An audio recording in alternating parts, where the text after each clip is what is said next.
The year was 1914, 10th December, about 5:30 p.m. The renowned scientist Thomas Alva Edison, sitting in his laboratory, which was adjacent to his huge factory, he heard this explosion, thundering explosion. And when he got up and peeped through the window, he saw something that was unimaginable. His entire lifetime investment went into flames. The whole factory, about 10 buildings associated with his office, was exploded and burned down to ashes. It was burning. And as the whole factory was burning, what is interesting to note is his reaction to it. As the factory was burning, he called his son, about 24 years old. His name was Charles. He said, "Charles, where's your mother? Call your mother, tell her that she will never see anything like this the rest of her life. Ask her to come and see this." He was an epitome of serenity, equanimity, while his investment worth at that time in 1914, over 100 years ago, was valued about over $22 million at that time. The whole factory was gutted, decimated to ashes.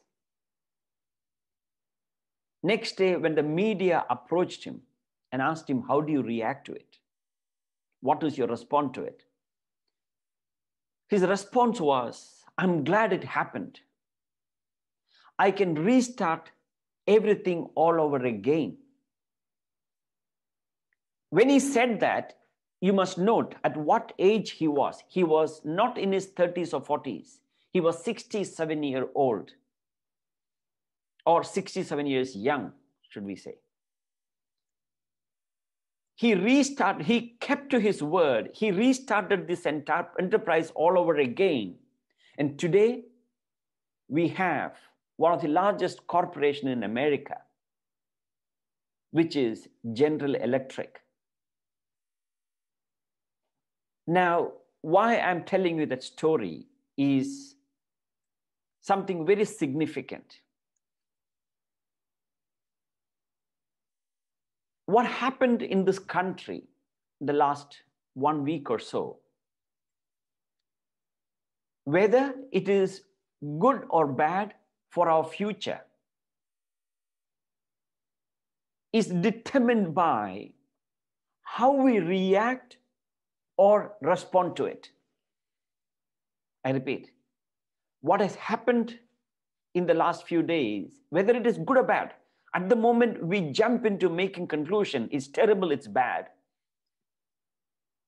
But whether it is good or bad, for our future, our children's future, our future generations, is determined by whether we react to it or we respond to it.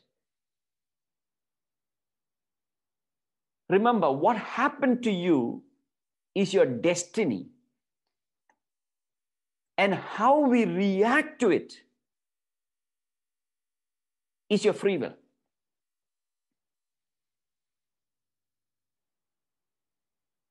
What happened to you is your destiny. Whether you react to it or respond to it is your free will. What we need to understand is that it is not what happens to us that actually hurt us, but our reaction or response to it is what is actually hurting us.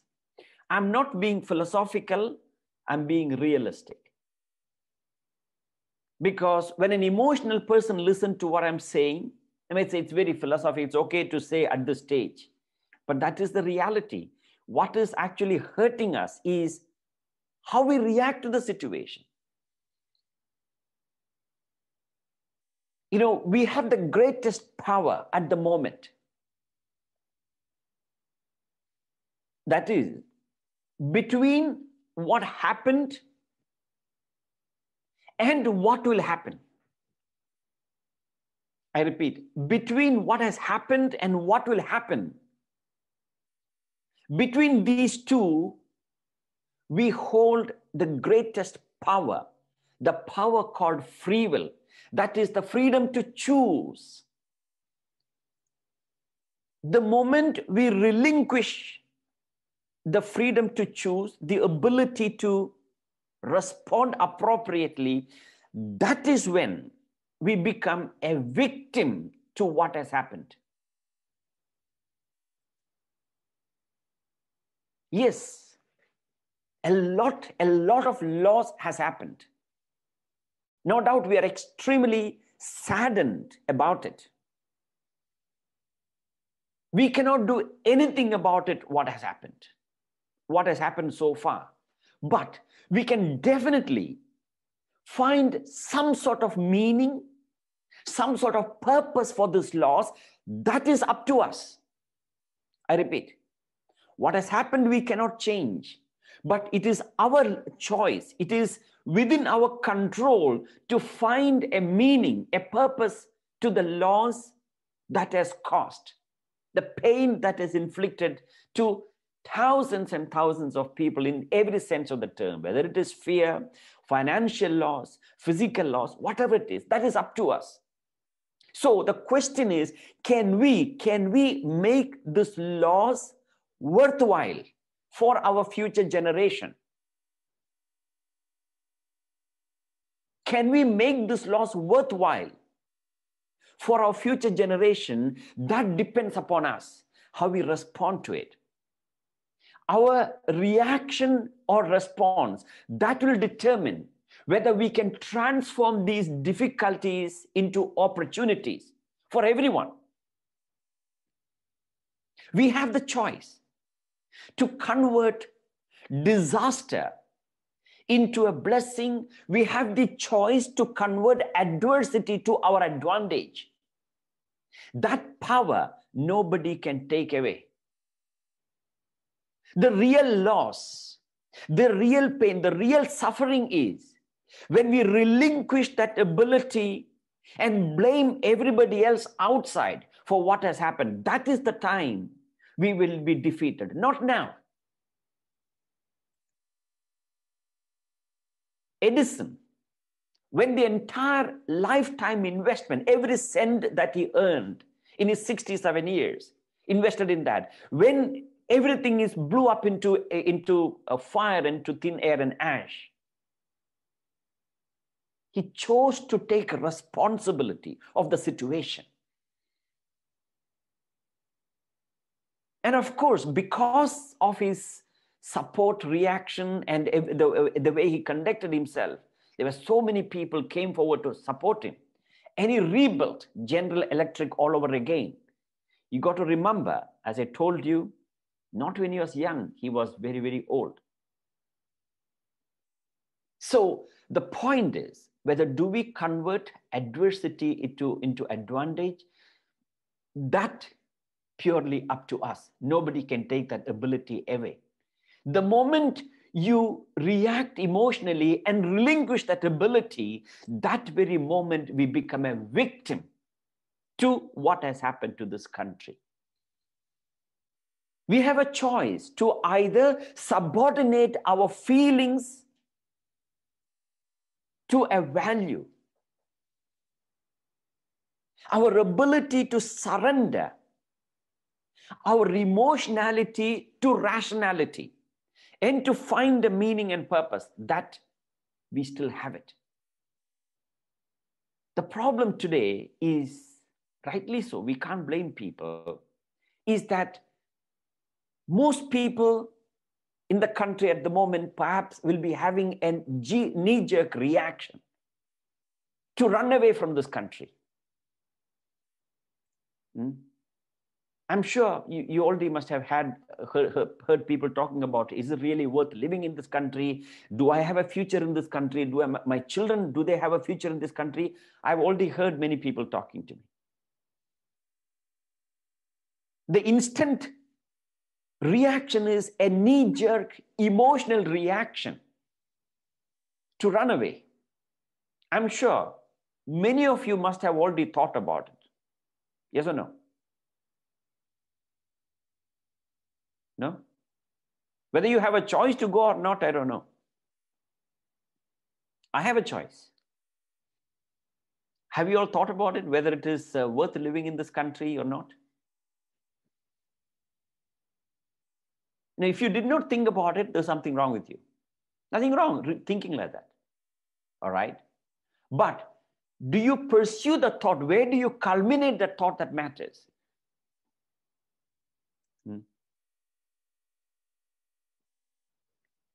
Our fear. We fear whether it's really worth living in this country. Is my investment in this country secure? Parents will have a concern about the children's future. We'll be scared to drive around. And they say, let's go to a safer country, a developed country. In fact, it so happened, I got a call from, I called somebody yesterday. I called for something else. And as soon as we started the conversation, hello, how are you? His immediate sentence was, Angajanji, you must be really feeling that you were really back in Pune in India, where I used to live before I came here. That was his question. You must be feeling that you were back in India, in Pune. I said, not at all. Why do you say so? It's much safer. Then I instantly gave him a list of statistics. Riots, violence, and you name it, all kinds of challenges that happened to India. As far as I remember, from 70s onwards. And it is not 50 or 70 or 100 people died, thousands die. And the biggest riot in my memory in India was in 1984, Delhi riot. Over 3,000 people got killed. And as recent as last year, 2019, 2020, early 2020, December, January, there was a huge riot, CAA. And of course, the Gujarat riot, the whole train was burned down to ashes with the people inside. I'm not giving you a gory story. The point is that you can go to whichever part of the world. If your mind is suffering from insecurity, you can go to the safest country in the world, you will still suffer from fear and insecurity. I repeat. The state of insecurity and fear that we feel is not caused by the riot or what is happening in this country. If we suffer from fear and insecurity, it is our state of mind. And that state of mind, we will suffer that insecurity whichever part of the world that we go. But then, if you run away from fear, the fear will haunt you wherever you go. That is the reality. It will haunt us because it is our state of mind that creates that insecurity. So if you don't take responsibility of your state of mind and overcome that fear right now, that insecurity, fear, and agitation will continue to haunt us everywhere. So this gentleman called me. I spoke to him yesterday and he said, you'd be safe in India. But there's challenges all over. You know, we have a tendency, a terrible tendency, that is to see a part and understand as if it is a whole. That is called tamasic intellect or tamasic knowledge, according to Bhagavad Gita. I quote chapter 18, verse 22 of the 18th chapter of the Bhagavad Gita, all right, which reads, I'll read the translation. Indeed, that which clings to a single facet, as if the whole, without reason, without foundation in truth, and is trivial, that is declared tamasic knowledge or tamasic intellect, is seeing a part and judging it as a whole. So we probably have a tendency to look at the riot that has happened in last many days or so and brand South Africa as the worst country to live. If you allow that mindset to get into us, then we are carrying tamasic intellect. We will judge everything. If you see a person with a negative quality, one negative quality, you will brand that person as absolutely useless. We'll do that everywhere. And we will respond everything with hatred. Fear is an emotional reaction. Caution is a rational response. Yes, we got to be cautious. All right. That caution, that insecurity of fear, if you allow that in the mind, but the point is, it will carry us wherever, it will go with us wherever we go, because we carry the mind everywhere. So in this situation, there may be so many negative emotions, anger, hatred, vindictiveness, and of course, branding a particular race as criminals and, whatnot. So the Bhagavad Gita says, do not see a part and judge a country as a whole. If you do that, we make this blunder everywhere. So Edison, that I started off with the Edison story, wherein he was very proactive in the situation. And when we are proactive to the situation, we can definitely convert this difficulty into an opportunity, the adversity to our advantage. And as I told you, history is replete with situations where like this has happened, and they responded positively, and it became a blessing in disguise. So between what happened and how we respond to it, or let's put it this way, between stimulus, when we receive a stimuli, and the response, between the receipt of the stimuli and response is our ability to react. That will determine our peace and happiness, regardless of the external circumstances. I happened to read a quotation from Albert Camus, Western writer. The quotation reads that in the midst of hate, I found there was within me an invincible love. In the midst of tears, I found there was within me an invincible smile. In the midst of chaos, I found there was within me an invincible calm. I realized through it all that in the midst of winter, I found there was within me an eternal, invincible summer. And that makes me happy. For it says that no matter how hard the world pushes against me, with me, there is something stronger, something better pushing right back. And that is the power within me. The moment you give up that power, the ability to respond, the freedom to choose to react or respond, that very moment we become a victim of our circumstances.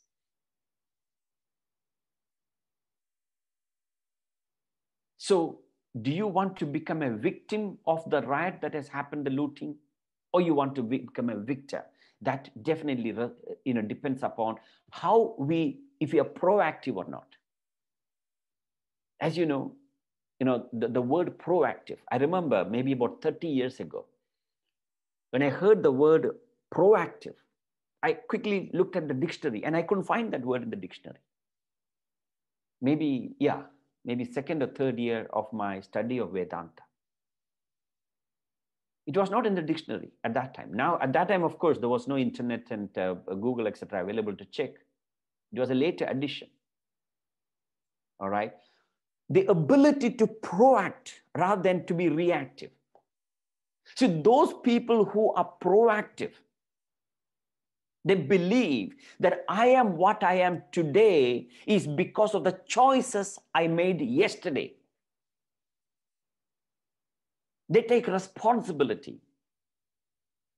Whereas reactive people, I am what I am today because of the external forces, the government, the situation, the rights, the parent, weather.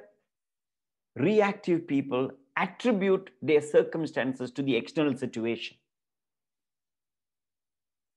The moment you attribute your present state or whatever you are or whatever you want to become to outside, you're sure to be defeated.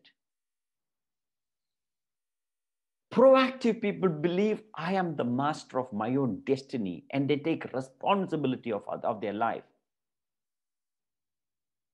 Reactive people believe that there's something outside guide my destiny. They go through that victim disposition and become very frustrating, inverted comma.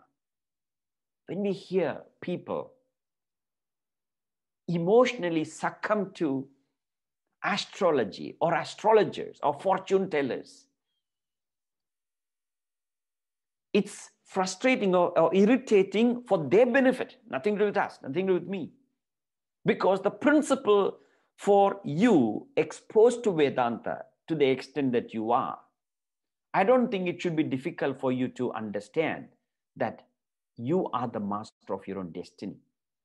So that you don't become a victim, you don't suffer from that victim disposition. So proactive people are driven by rationality, whereas reactive people are driven by emotionality and they suffer the consequences. Even amidst the chaos, they are able to maintain the calm, and that will determine the future of the country, the future of you and me living in this country. So proactive people do not blame circumstances, condition, or conditioning for their behavior. Whereas reactive people attribute their suffering to the external circumstances.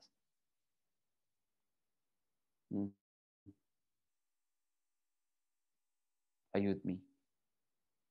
Your condition is a product of your own conscious choice. And the conscious choice that you will make today will determine our future. So there is a need in this country now to respond proactively to what has happened. But vast majority of the people are reacting emotionally, suffering from victim disposition rather than victor disposition. What my point is, it is a state of mind. We will carry on that fear wherever we go. So that action was response. I mean, I was also in the action in the, not only me, all three of us here in the middle of the night, 12, 1 o'clock. And I could see how so many people reacted emotionally. Yes, I wouldn't blame them, not at all. All right. But the point is, that was the need of the time and it's perfect. They protect the property, etc. But what I'm saying is that when we continue the fear, number one, if we continue the hatred, if we continue the anger, then we are reacting to the circumstances. Any reaction, any emotional reaction will regret later, because under the influence of fear, anger, hatred that we are entertaining, our rationality gets submerged in that emotion. We want things straight.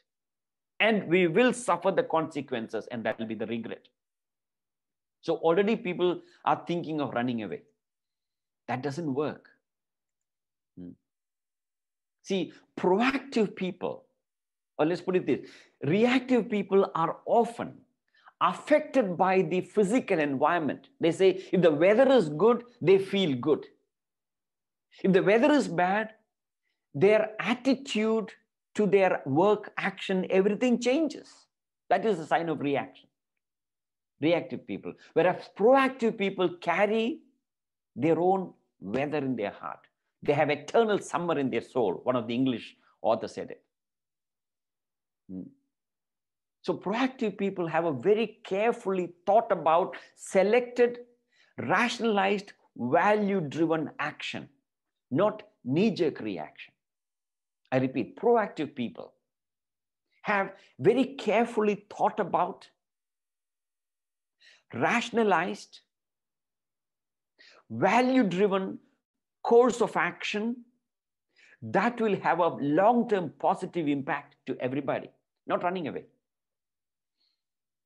If their value system is to produce good quality work, they will do it.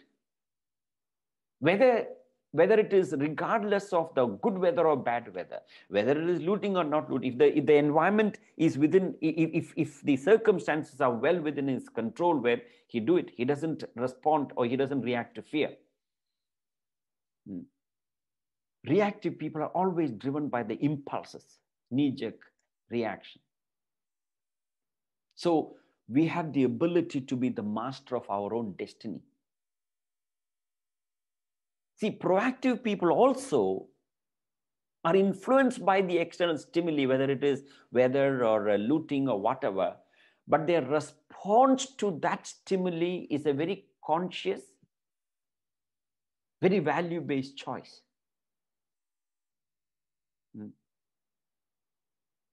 Whereas reactive people, we allow other people's behavior to influence us. I'm not only talking about the looting situation, in everything that we do, in our family relationship, if your spouse is happy, you become happy. If the children are happy, you become happy. But it should be the other way. Our happiness should influence our spouse or children or the society.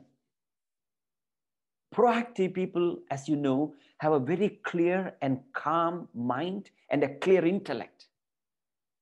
Whereas reactive people are influenced by stress, anxiety, and of course that compounded by ill health, psychosomatic diseases like hypertension and pressure and all those kind of complications.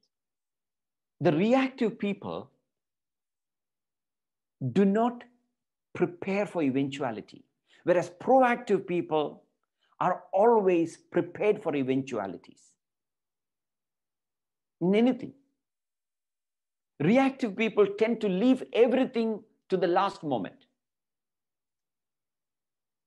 Do you have a tendency to leave things to last moment? There's something that you've got to be concerned about.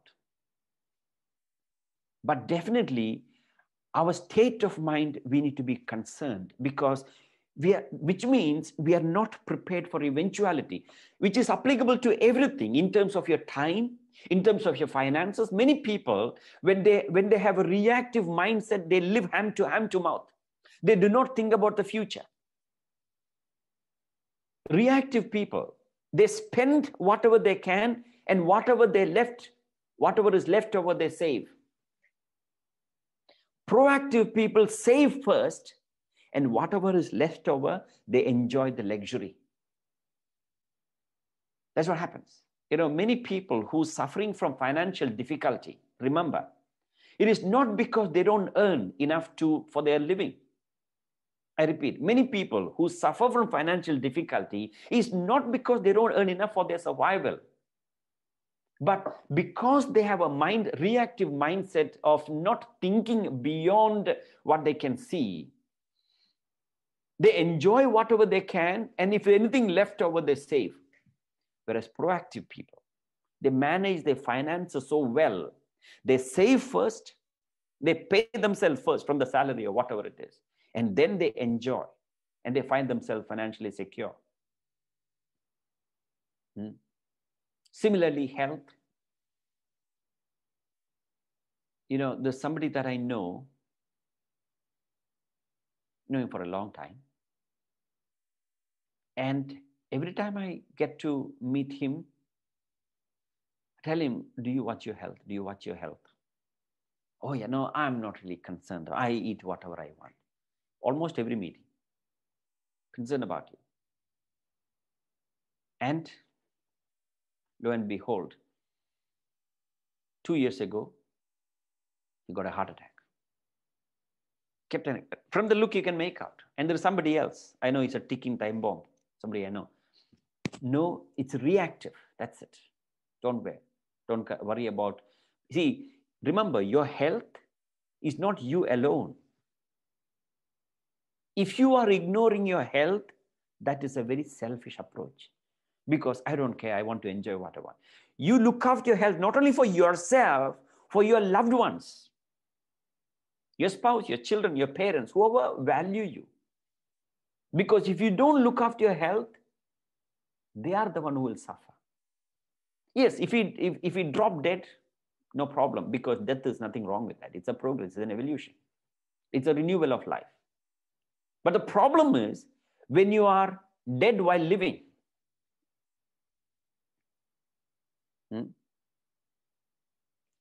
Proactive people do that. So that is my concern. Are we programmed proactively that we do not leave things for last moment? That's all my concern. A sense of Vedanta is detachment. A sense of Vedanta is operating on our intellect, not on emotion. A sense of Vedanta is being proactive and not reactive, so that we don't suffer from stress and anxiety. So the point, the important aspect that I want to say is that every one of us need to pause for a moment, take an about turn and ask ourselves. It is okay to be cautioned, not to be victim of fear. Don't have that knee-jerk reaction that, okay, my business is in the wrong place, or I am in the wrong country, or that is the doom and gloom for the country. It is not. It depends upon how citizens in this country respond to it. This can be a huge what has happened in this country in this 1 week can be a huge catalyst for every citizen of the country to have a shift in the paradigm. Because remember, the country, the infrastructure that has got burned, all that is the hardware of the country. The culture of the country is the software. Culture means how people think. That is a software. See, when you look around the world, how many countries triumphant out of disaster is because they have been proactive. So many countries. And the most popular that I often quote is Japan and Germany. There are many other countries to talk about. India is also, but not as significant, as evident as Japan and Germany. When Nazis killed millions, why thousand, millions of Jews for ethnic cleansing, as they call it. So what happened in Japan when America dropped thousands and thousands of tons of explosives in the Japanese cities? The country was flattened. They cannot go any more down. They can only look up. And the leaders of the country inspired the people of the country to look up for the country's cause. And having flattened in a matter of 3 decades, probably less than 3 decades, Japan became one of the most powerful economies in the world, second only to America. Japanese, as you know, they call it, it's a floating factory. They don't have resources. A large percentage of Japan is mountainous terrain. All right? All the raw material they had to import. But something that they really, really valued is the attitude of people in Japan. They were proactive. They refused to succumb to the fear. They refused to succumb to the ideology of doom and gloom for the country. They took up responsibility. And every single individual in Japanese today, even after so many years, were the most patriotic people in the world. I remember reading in the history when Japanese were leaving Japan to overseas, not to settle in America or Europe or Australia. They were traveling to different parts of the world only to learn technology and to bring back to Japan. They copied technology. They brought technology from everywhere in the world and developed a culture that is very, very unique. And they rebuilt the country. Why? Because they were proactive. They had that positive thought. If you and me begin to react negatively, when I say you and me, your mind creates your world. Then that is the doom and gloom, not what has happened. And today there are so many instances, every single disaster that Japan become victim to, whether it is a tsunami, or tsunami is one of the most powerful ones that Japan is victimized to, whether it is a hurricane or flood or whatever, earthquake or whatever, they still continue to proactive. When the entire community, not only Indians or in your suburb, the whites, blacks, Indians, they set aside the differences and unite to protect their suburb, all right? That is proactive. And to help, of course, and to help. Help whom? Not only the people who are victims, help those who are the people who are culprits also. They are also part of the country. We need to transform them. We need to have the mindset to help them to transform. And as you know, many of them are not really culprit. They are driven by the situation. If there are 100 people, all right, and 20 of them are running to pick up food and electronic gadgets from one warehouse, do you think rest of the 80 will stand and watch them? No, they will feel left out. They also want to go. That's what happened. They don't want to feel left out. So we have to refuse. We have to have the mindset not to paint everybody with the same brush, because the point is that the more that we develop that hatred towards them, it will affect the emotional, the culture, the software of the country. Yes, in fact, when somebody said there was shootout in Phoenix and other places, they burned the car, etc., absolutely, I have no remorse about it. Because what is non-violence after all? A small violence created to avoid a big violence is still non-violence. Non-violence should not be misconstrued as non-killing. A small violence created to avoid a huge violence is still non-violence. Remember the Great Fire of London. I don't remember which year it was. They dealt fire with fire. They blew up buildings with people to prevent the fire from spreading the rest of the country. Now, if you say, oh, that should not have happened, yes, it should not have happened, yes, but it happened. Now we need to respond.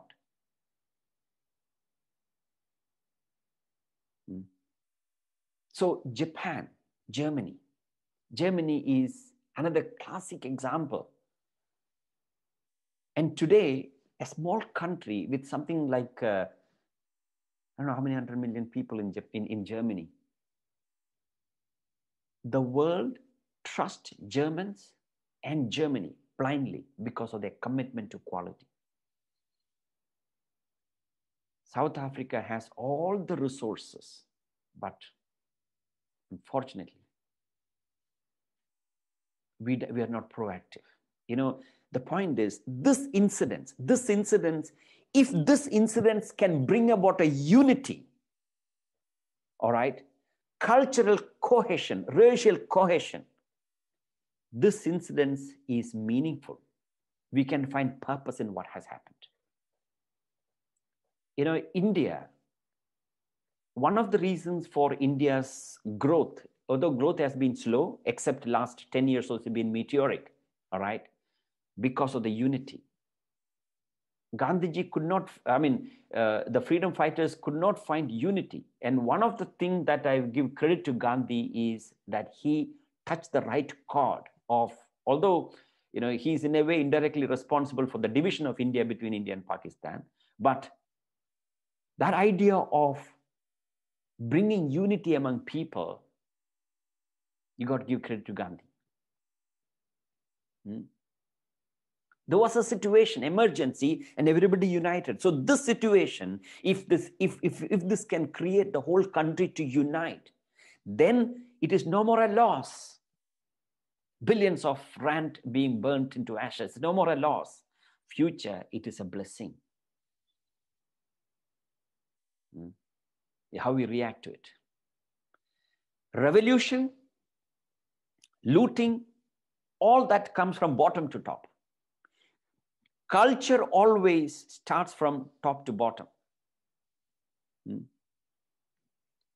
See, you know, when you keep talking to the African community, you know that Africans are not, by and large, with entitlement mentality. No, African culture is not deep-rooted culture. I mean, if you talk about Ubuntu, where it's come from, that is simply nothing but a version of Vasudeva Kudumbakam. The world is one family. But then there is something that has actually corrupted that entitlement mentality. So the only thing that I can respond to that is the value education. When people say the poverty causes crime, it is utter nonsense. Poverty does not cause crime. It is the wrong value system that causes crime. Because there are many other countries in the world is as poor or more poorer than South Africa, but the crime level is much, much less. Why? Because their value system is higher. What society needs is our high value system. Those who have been to India, and if you have been to rural India, know what I'm talking about. If you go to India and live in a 5-star deluxe hotel in Mumbai, Delhi, Bangalore, and go to one or two temples and come back, then you won't know what I'm talking about. You need to visit rural India, which is the real India. And those of you plan to go in the future, please take a tour to tell your tour guide to take you to rural India, and you will see what happens there. Mother with babies as old as 6 months or 1 year, she will be blasting the stones in quarry. You know, India doesn't allow mechanization for everything that they do. They employ manual labor because everything is machine, then there won't be work for people. So the ladies work whole day in the blazing hot sun to crush stones with the hand. And no glove or none of those. You don't have those sophisticated equipment that she doesn't even wear, what do you call this, shoe or chappal as we call it in India. And they measure, she gets paid based on how many buckets of stones she crushed.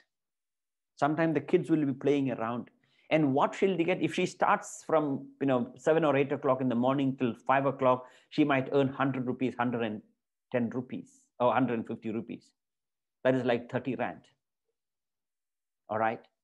And she has the opportunity to steal, or the family has the opportunity to steal, but they don't. Because the value system generally, I'm not saying there is no thieves in India, there are no criminals in plenty, right? In the political level also. But I'm talking about by and large. There are many other countries. So the problem is our value system. So long as selfishness and ego crops in, we will suffer. Therefore, the essence of Vedanta is, are we reacting with emotion or responding with reason? Is emotionality guiding us or rationality? Are we being reactive or are you being proactive? Can we convert this disaster to our advantage? Can we convert this difficulty, this tragedy into an opportunity? That depends upon people of the country. This incident will not be a loss. It becomes a beautiful catalyst to bring about a shift in the paradigm for the entire country. And it begins with you and me. Not depends upon the looters. I will read out a passage by Rudyard Kipling, and I'm sure many of you must have come across. It reads, if you can keep your head when all about you are losing theirs and blaming it on you. If you can trust yourself when all men about you, if you can trust yourself when all men doubt you, but make allowances for their doubting too. If you can wait and not be tired by waiting, if you have to waiting in the queue to buy something from Spa or one of the other outlets, and not tired by waiting in the queue. Somebody amongst us waited for about 5 hours and got some grocery that we also needed, and thank you for that. All right. If you can wait and not be tired by waiting, or being lied about and don't deal in lies, or being hated and don't give way to hating, and yet don't look too good not to talk too wise. Being hated and don't give way to hating. If you believe a particular race group don't like Indians, and if you don't give way to hating, and yet don't look too good nor talk too wise. We believe, oh, we are too good. You know, those people with a different race, they're terrible. No. If you can dream and not make dreams your master, dream a bright South Africa. If you can think and not make thoughts your aim, if you can meet with triumph and disaster, I repeat, if you can meet with triumph and disaster and treat those two impostors just the same, if you can bear to hear the truth you are spoken, twisted by knaves to make a trap for fools. I repeat, if you can bear to hear the truth you are spoken, you have said the truth, but some people twisted that and made a mess of it. Twisted by knaves and make a trap for fools. Or watch things you gave your life to broken and stoop and build them with worn out tools. He says, and watch things you gave your life to broken, something that you gave, a business that you gave your life into, and it's been completely looted and gutted. And stoop and build them with worn out tools. You rebuild it like Edison did.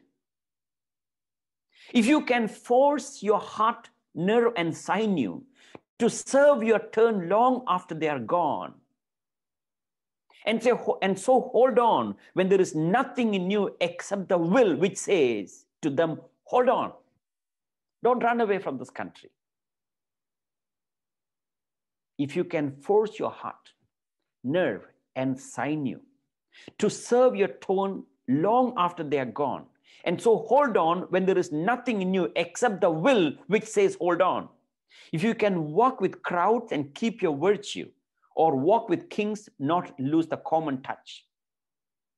If neither foes nor loving friends can hurt you, if all men count with you, but none too much, if you can fill the unforgiving minute with 60 seconds worth of distance run, if you can fill the unforgiving minute, that situation when you were tested, when you were probably taking the round, etc. If you can fill the unforgiving minute with 60-second worth of distance run, he concludes, yours is the earth and everything that's in it. Yours is the earth and everything that's in it. And which is more, you will be a man, my son and daughter also. You'll be a man, my son and daughter also. Rudyard Kipling.